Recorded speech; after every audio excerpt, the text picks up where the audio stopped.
of 20% on selling price.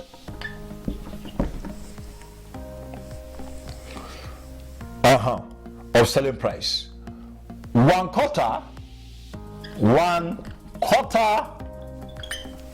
of this inventory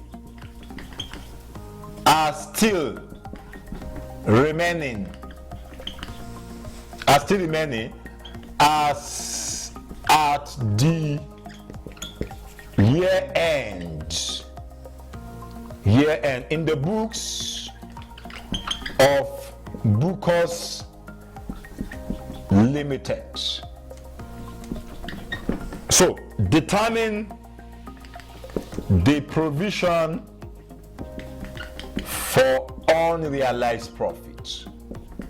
So in this case now, for us to determine unrealized profit here, remember we are told that just PSC invoice goods to Bookers Limited value at 200,000. So which means let's assume here that Just Limited is a parent company and Bookers is a subsidiary.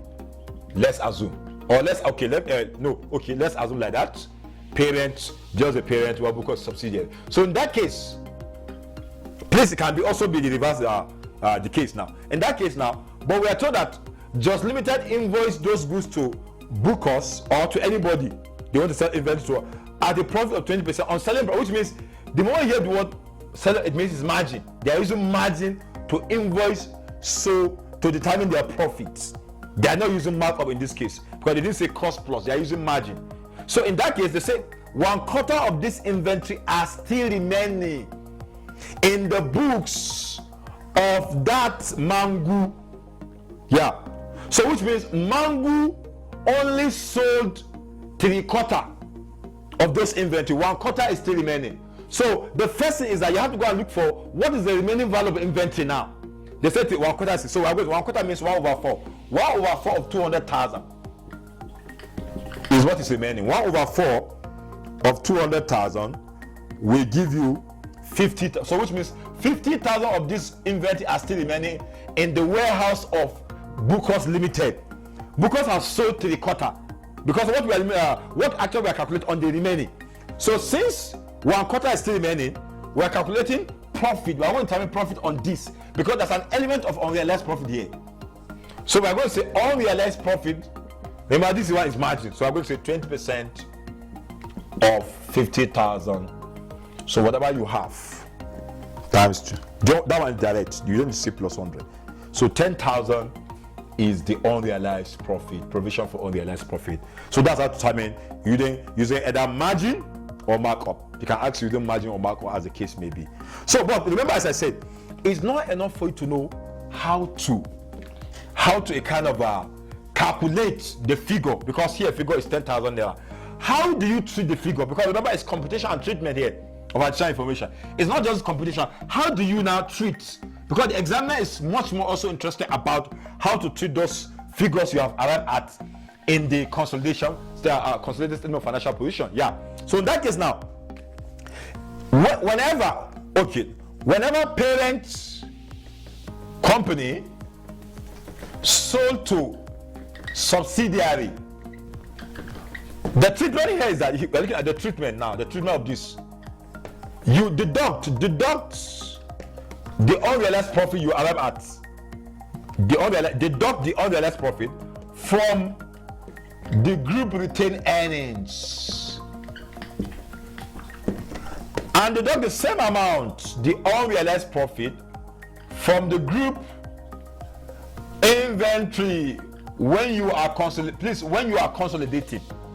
If you want to consolidate, you have to go and remove the figure. Remember, as I told you at the beginning, anytime you see something under additional information, that thing must be treated twice. So can you see this is a second treatment? These are two treatment here.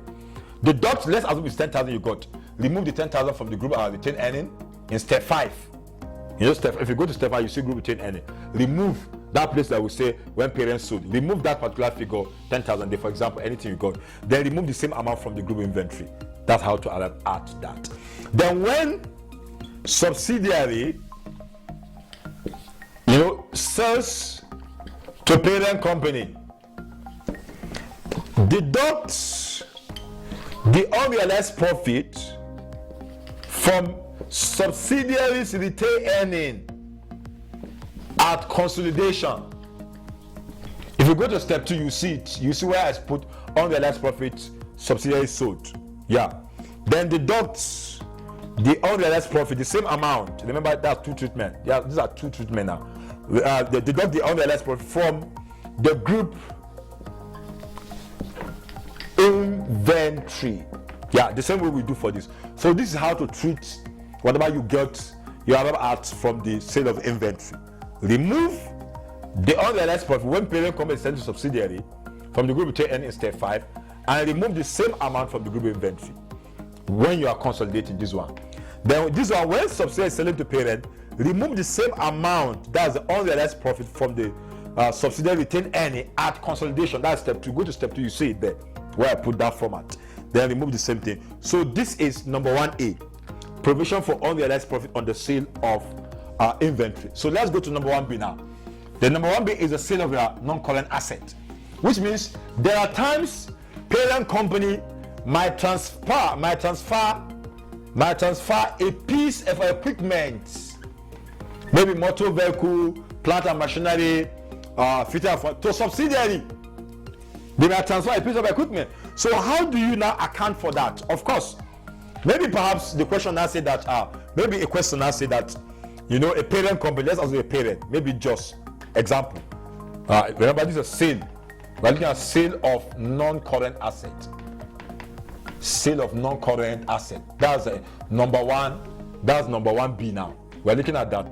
That's sale of. Remember, number 1 is sale of inventory. Number 2 is number 1B is sale of non-current asset. That's so let's assume when I say here sale of non-current, I mean that a parent company might transfer a piece of equipment to subsidiary, and the reverse could even be the case. So in that case, how do you account for that? Remember, this is not inventory. This sale of non-current is not inventory. It's a sale of non-current asset. So in that case, let's assume, e.g., example, let's assume just PLC transfer a piece of furniture to Just Not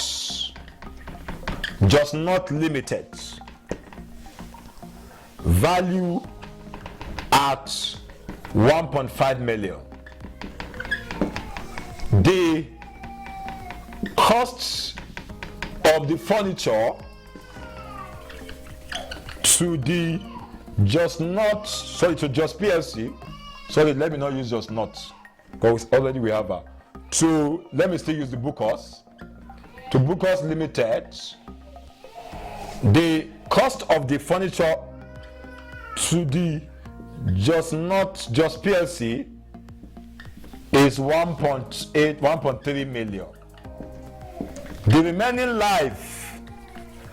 remaining life of the asset is 10 years.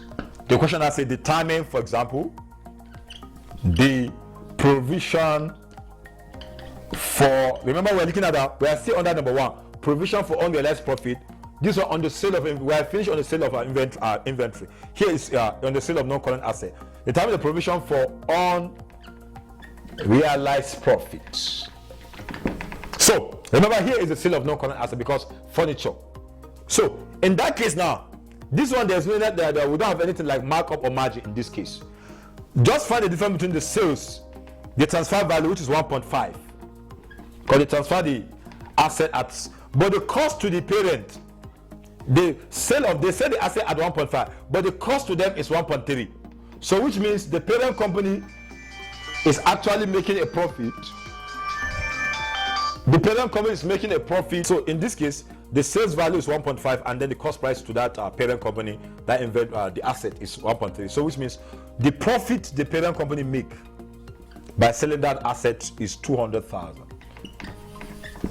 So we can call it provision. That's a provision for unrealized, which is 200,000. But remember, the question that continue says, okay, that the remaining life of that asset is 10 years. So which means we have to go and calculate depreciation on that profit. So of course, this one there's no markup or margin. So just find the difference between the sales value and the cost price. So 200,000 is the profit element they make. So, but in this case, now the question now further and say that the remaining life of this asset is now 10 years. So since it's 10 years, you have to calculate depreciation on that. So we are going to say 200,000 over 10 years. So which means 20,000 is the depreciation. So now, which means if I want to calculate the unrealized profit now, unrealized profit is no longer 200,000. If this information is not there, the remaining life of the asset is 10 years. The unrealized profit would have been just 200,000. But since the question has said that asset has a remaining life of that, so the depreciation has to go and reduce the value of the unrealized profit. So which means we are going to say the 200,000 minus 20,000. 20,000. So 180 is now the unrealized profit, because this 20,000 is supposed to reduce the value of that unrealized profit. Yeah. So what we are going to treat is 180, no longer 200,000. So can you see? That's how to compute the provision for unrealized profit on the sale of non-current asset. Anytime parent company or subsidiary transfer a piece of equipment to each other. This is how, just find the difference between the sales value and the cost of that asset. This is why there's no margin or markup in this case. Please note that.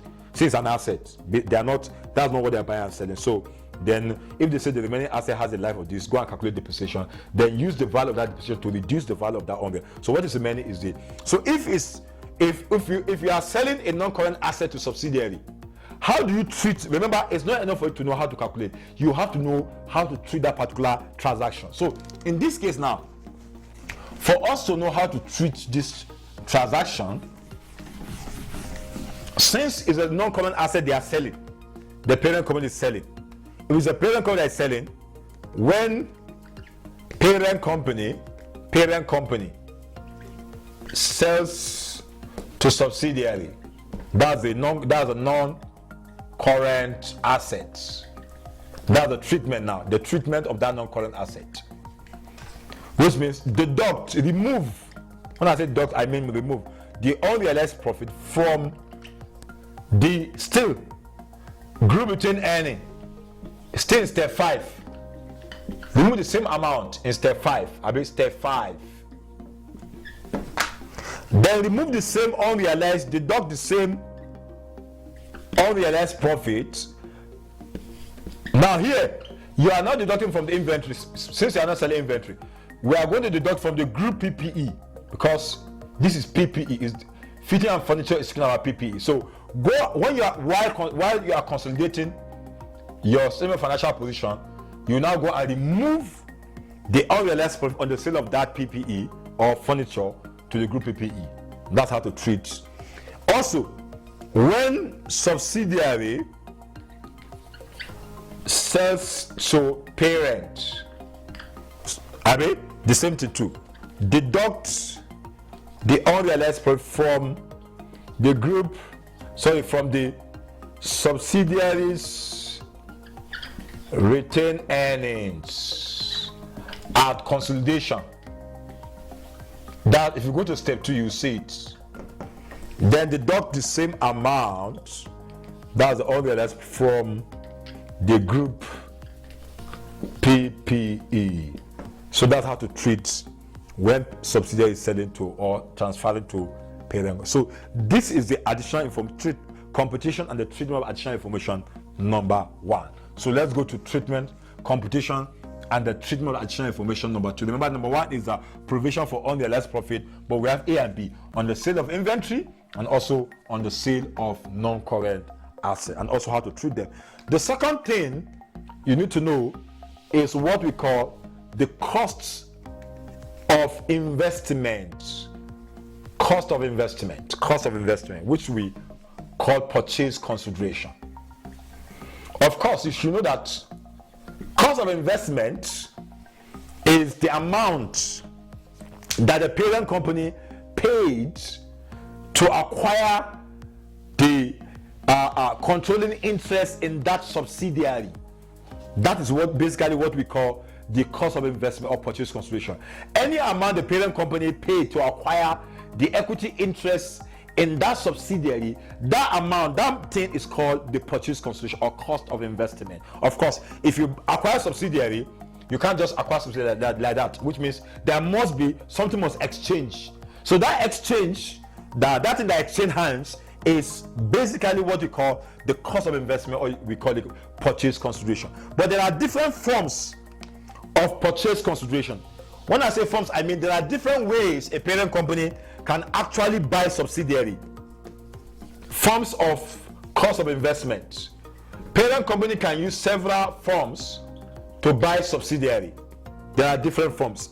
The first form of our purchase or cost of investment is called the cash consideration. Of course, this is when the parent company uses cash to buy subsidiary. I mean, use cash to buy subsidiary. That's, we call it a cash consideration. That's the first one. We don't have much problem. For example, maybe in the question they could say, okay, maybe just they could say just PLC bought 80% of Mango Limited shares for 10 million naira. That 10 million naira is actually the cash consideration. Yeah, just PLC bought 80% of Mango Limited shares for 10 million. So that 10 million is cash consideration. That's what they call it's also cost of, which is cost of investment, of course, cash consideration. So that we don't have problem with that. Then of course, the second one is what we call an exchange of shares, which means there are times a parent company might issue shares to subsidiary, to former owners of subsidiary, in order to acquire them. Yeah, a parent company can issue shares to the former owners of that subsidiary in order to acquire them. So that acquisition is called the exchange of shares. That kind of exchange, it's called exchange of shares. That kind of cost of investment is called the exchange of shares. So which means in this case, you issue shares to the former owners of that in order to acquire them. For example, so how do you determine your cost of investment now? Using this exchange of shares, how do you determine now? So which means for me to determine my purchase consideration or cost of investment, I'm going to say the number of shares acquired. The exchange of shares, remember, is for you to get the cost of investment using the exchange of shares. You have to say the number of shares acquired by the parent times the number, that's the mode of issued, times the market price of parent shares. So that's how to see, which means you have to go and multiply. For example, let's assume parent company acquire 120,000 shares in subsidiary. I mean, let's assume. Then maybe the mode of issue is 2 for every 5. You now say 2. Please, by the time we start solving question, you understand what I'm actually saying. 2 over 5. Then times the market price of the parent company. And the market, let's assume the market price of the parent is 10 naira. So 10 naira. So by the time you multiply 120 times 2 over 5, the mode of the issue is the maybe 2 shares in the subsidiary for every 2 shares in the parent company for every 5 shares in the subsidiary and all that. So that's basically what we're talking about. Then times the number times the market price of the parent share. So number of shares acquired by the parent times the mode of the issue times the market price of the parent share. That's how to determine. So let's go to the third. And how do you if you compete for this cost of investment, how do you treat it now? How do you treat it now? How are you going to treat this exchange of shares? Which means you are going to add the cost of investment. You are going to add this exchange of shares, the exchange. That's the exchange value. I mean, exchange value, which means these are to the purchase consideration. These are to the purchase consideration in purchase consideration in step 3. Remember, we're talking about cost of investment. If you go to step 3, you see cost of investment. Go to step 3, you see cost of investment, how to determine your cost of investment. So which means you are taking this value, anything you got as your cost of investment here is going to step 3 as cost of investment. Then of course the other treatment is that you are going to take it to statement of financial position when you are considered as the ordinary share capital of the company, because the parent company is issuing share to the public, to the subsidiary. So which means the ordinary share capital of the subsidiary is going to increase by the number of shares they actually issue. So can you see the two treatment? You take it to step 3 and under the cost of investment. Then when you are consolidating, you now take it to statement of financial position. It's going to increase the ordinary share capital of the parent company. So the third form of purchase consideration or cost of investment, the third one, remember we said the first one is the cash consideration, the second one is exchange of shares. The third form is what we call the deferred payment. Deferred payment. Now, deferred payment is a promise that is made by the parent company, to pay subsidiary a certain amount of money in the future. That's what we say. We call it a deferred. Maybe as a date of acquisition, the parent company, maybe the date of acquisition is 1st of January 2010. So the parent company can say, okay, we are going to promise you to pay a particular amount of money, maybe pay you a sum of 2 million naira at 31st of December 2012. That's 3 years from now.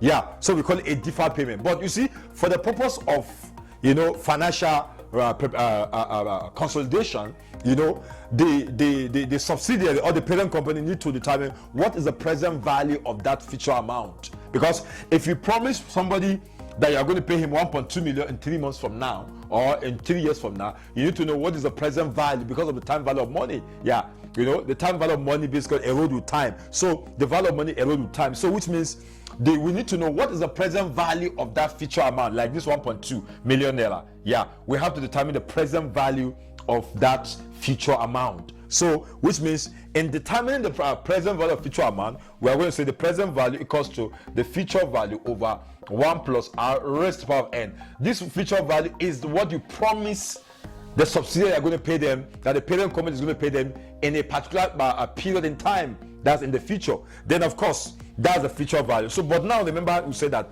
amount, deferred payment, is a promise that was made by parent company to pay subsidiary, from the date of acquisition, a particular amount of money, in the future. So which means we need to go and determine the present value of that future amount by applying the formula. So of course G is the future value, 1 is constant, R is the cost of capital or the interest rate we are going to apply to discount that 1.2. The N is the number of years you promise you are going to pay the money. So which means by the time you have present value over, let's assume what the parent company promise is 1.2 million. So we're going to say 1.2 million over 1 plus, if the cost of capital, that's interest rate, is 10%, we're going to say plus 0.1.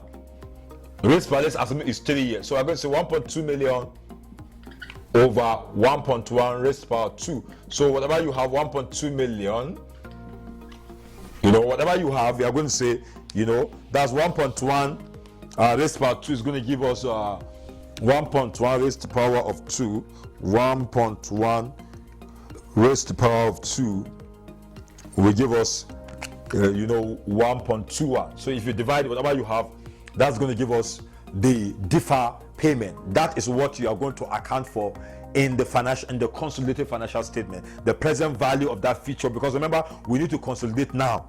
We don't need to wait till when we are going to collect the money before we account for that 1.2. We have to determine the present value of that future amount. So that is the thought. Please, all those things, don't worry. By the time we start solving the question, you are going to understand what we mean by all those. So how do you account for this deferred payment in your books? Yeah, remember I said that what you are looking at here is the computation and the treatment, which means by the time you arrive at the figure, how do you account for this deferred payment, this amount? Okay, let me calculate. 1.2 million divided by 1.21 is going to give us maybe 991,000. So we are going to get 991,000 there approximately. So this 991,000 that you are going to record today, how are you going to account for it in your books? Of course, this 991,000, we are going to add it to our purchase consideration or cost of investment in step 3. Yeah, remember step 3 is cost of investment. How to determine your goodwill. Without your cost of investment, there's no how you can determine your goodwill. So which means you need cost of investment for you to determine your goodwill. So which means this 991 is going to form part of your cost of investment as a deferred payment. So for you to account for it, you now add it to the cost of investment. You add this figure, 991,000, when you're in your step 3 in determining your goodwill, as your purchase consideration. Of course, the other treatment is that if remember it's a deferred payment, so it's a liability, of course, to the parent company. So of course that amount is still going to serve as a non-current liability or as a current liability, as the case may be, but it's a liability since the parent is so which means we are going to add it to the non-current liability by the time we are consolidating our statement of financial position. So that's how to treat the fourth one is called the fourth forms of purchase consideration. The fourth one, remember, we're still, is called the deferred consideration. Deferred. Remember the fourth. It's called the contingent consideration. Contingent. Of course, contingent consideration. Contingent consideration is actually also a promise that parent company made, but that promise is contingent. It's a condition upon a particular thing, maybe upon a profit. Parent company can say, okay, if subsidiary make a so amount of profit, maybe 25% profit, we are going to give so amount. That is a contingent consideration. So also that is so of course that one, the amount will be given to us as a cost of investment. So this is the second computation and treatment of the additional information. Remember, the first one we say is the provision for unrealized profit, and then now the third treatment. Remember, I said, don't worry, by the time we start solving the question, you're going to understand what we are doing. So then, of course, the third additional information that you might come across, that you are going to come across under your statement of consolidated statement of financial position, is what they call the non-controlling interests at acquisition. Yeah, if you check, of course, if you check your step 3 and step 4, you see that also you need your NCI at acquisition. Particularly, NCI we said is like a minority interest, that other shareholders, that shareholders has in that subsidiary. So which means if P acquires 60% in S, which means 40% is called non-controlling interest. Yeah, non-control. So now we want to know, in this case, how do you determine your NCI at acquisition, which means non-controlling interest at acquisition, because you need it in determining your goodwill, and also you need it in determining your NCI at reporting. Of course, there are two methods. NCI, of course, I've told you what NCI is. It's like a minority interest that shareholder has in that subsidiary. So how do you determine NCI at acquisition now? There are two methods of determining NCI at acquisition. The first one, method of valuing. Method of valuing. We call the method of valuing NCI at acquisition. There are two methods of valuing NCI at acquisition. The first method is called proportionate method. Of course, under proportionate method, under proportionate method, the percentage of NCI is applied on the net asset of subsidiary as at the date of acquisition. Remember, I say, please hear that. If you want to determine NCI at acquisition using proportional method, you multiply the percentage, multiply the percentage of NCI, percentage of NCI with the total net assets, net assets of subsidiary as at the date of acquisition. That is how to determine NCI at acquisition using proportionate method. Just for example, if parent company acquired 60% of the equity interest in subsidiary, remember, as I said, NCI is going to give us 40%. So which means you are going to multiply this 40% on the, if you go to step 2, you see DOA, DOC, and post acquisition. You multiply the percentage of NCI, this DOC, this percent, 40%, on the total value of DOA you are having. So whatever you have is going to give you NCI at acquisition using proportionate method. Yeah. So that's how to determine. Of course, you need NCI at acquisition, because if you go to step 3, after cost of investment, you see NCI at acquisition. Yeah. So also in step 4, you see in determining your NCI at reporting, you need NCI at acquisition. So which means now the examiner can ask you to determine NCI at acquisition using proportional method. So which means just multiply the percentage of NCI, on the total net asset of subsidiary as at the date of acquisition, which means go to step 2, whatever you have as a total in your DOA, multiply it with the with this percent of NCI. Whatever you have is going to give you the NCI at acquisition using proportional method, because the examiner is going to specify which of the method you are going to be required to, to determine the NCI at acquisition. Then the second method is actually called the fair value, or you call it full goodwill method, of course, which means here under full goodwill, under fair value, NCI at acquisition is determined on the basis of the market price of that subsidiary as at the date of acquisition. On the basis of the market price of the subsidiary shares, the market price of the subsidiary shares as at the date of acquisition, which means under the fair value now, if I want to determine the NCI at acquisition using the fair value, what I'm going to do here is that I'm going to say, okay, the number of shares acquired by NCI. For example, if a subsidiary has 100,000 shares and parent acquire 80,000, which means the remaining 20,000 is for NCI. So if I want to determine our NCI at acquisition using fair value, I'm going to multiply the number of shares acquired by the NCI, because in the total number of shares subsidiary company is having, parent company will acquire a particular portion, and also NCI will acquire a particular portion. So which means you multiply the number of shares the NCI acquire times the market price of the subsidiary as at the date of acquisition. That is how to determine NCI at acquisition using the fair value, which means multiply that.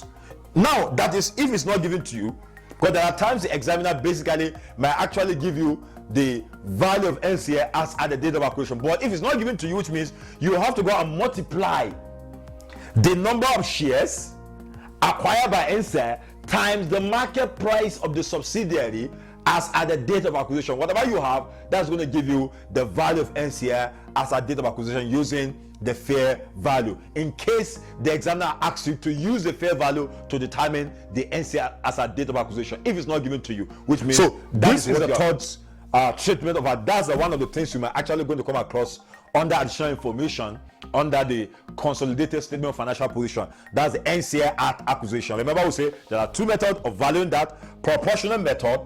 Under that, multiply the percentage of NCI, times the total value of the net asset of subsidiary as at date of acquisition.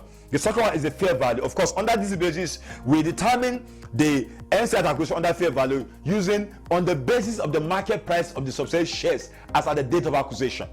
So, and I said multiply the number of shares acquired by the NCI times the market price of the subsidiary shares. So that is that. So let's look at now the fourth additional information you might going to come across under the consolidated statement of financial position.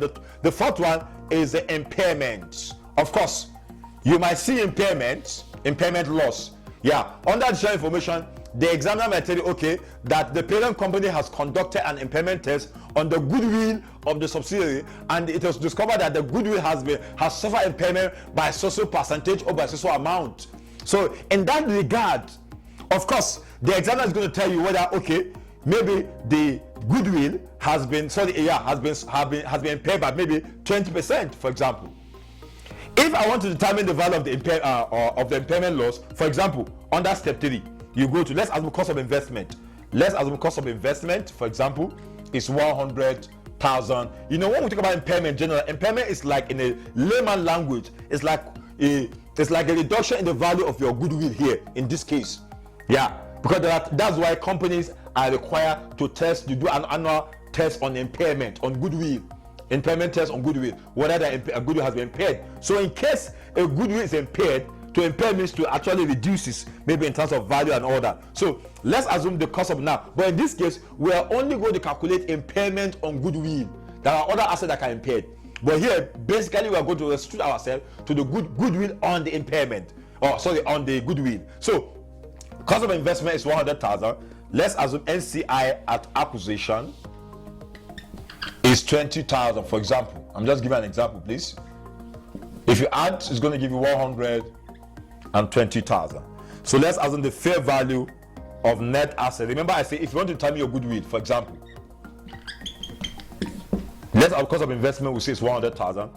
NCI at acquisition is 20,000. So if you add, you get. Let's assume, please, this is an assumption. Fair value of net asset at acquisition, let's assume is, of course, 110,000. So which means 10,000 is our goodwill. But remember, we are told that the question that the goodwill has been impaired by 20%. For example, on that share information, they could tell you, okay, that the goodwill has been impaired by. So you come to step 3. You now say impairment. You now say 20% of this 10,000 you are going to calculate, which is 2,000 naira. So can you see? Which means 8,000 is now our goodwill, no longer. Why? Because we are told that out of this 10,000, 2,000 has been impaired. So which means the value of impairment is now 2,000 naira. Now again, remember we said this information, this additional information must be treated twice. Now in this case, now where again are you going to treat this 2,000 naira? Yeah, apart from this goodwill, apart from deducting the 2,000 naira from your goodwill. Now remember I said initially that if our NCI, if the NCI at acquisition is measured at proportionate method, if it's measured at proportionate method, which means you are going to deduct this 2,000 naira from the group between earning in step 5. If you go to step 5, you are going to remove this 2,000. The same way you remove it from this goodwill, you are going to remove it from this, from this group between earning in step 5. The whole amount of this 2,000. Yeah. But if NCI is measured at fair value, which means both NCI and the parent company are going to share in this good impairment law, which means now, apart from deducting from this 10,000 naira, if you go to step 4, now there's a place we said, the NCI share of impairment, which means let's assume parent company has 80% in the subsidiary. So which means I'm going to say 80% of this 8,000 of this 2,000 naira. You now take it to step 4. That's what we call NCI share of impairment. Then, sorry, as I say, it's not, please, not 80,000. So it's 20%. The 20% of this is going to the, NCI first. 20% of this area of 2,000 naira is going to the, NCI. That's NCI share of impairment. Then the remaining, that's step 4. The remaining 80% of this 2,000 is going to group between earning in step 4. Can you see?